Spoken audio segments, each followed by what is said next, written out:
ছিল না, তারা শুধুমাত্র আল্লাহু আকবরের আওয়াজ দিয়ে সেই মুসলমান ইসলামের শুরু লগ্ন থেকে আজ পর্যন্ত এই আওয়াজ দিয়ে গোটা বিশ্বে মুসলমান দাঁড়িয়ে আছে। কথা বলেন ঠিক কিনা?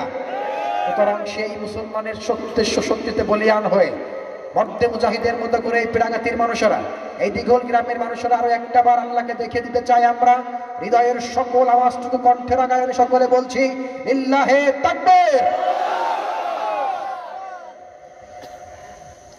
সম্মানিত প্রিয় ভাইরা, সংক্ষিপ্ত সঙ্গে কথা বলবো কুরআনুল কারীমের সূরা বাকারার 21 নম্বর আয়াত থেকে।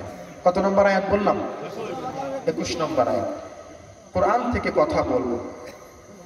কোরআনের আলোচনা সবার কিন্তু ভালো লাগে না। কোরআনের আলোচনা এক নম্বরে সহ্য হয় না কাফেরদের। জোরে কোন কাদের? আরো জোরে কোন কাদের? সুতরাং আমি যখন এখানে কোরআনের আয়াত থেকে আলোচনা শুরু করব, এখানে যারা কাফের আছে ওরা উঠে যাবে, যারা কাফের আছে তারা উঠে যাবে। 2 নম্বরে কোরআনের আলোচনা ভালো লাগে না মুনাফিকদের। কাদের?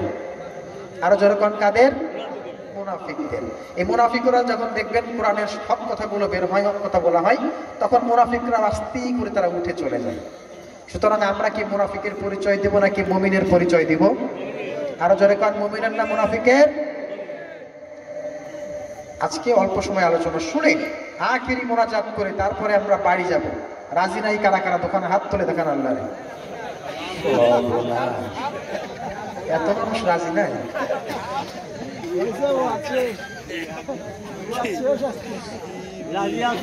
রাজি আছে না, মানে না বুঝে তুলে ফেলেছে হাত, তাই তো?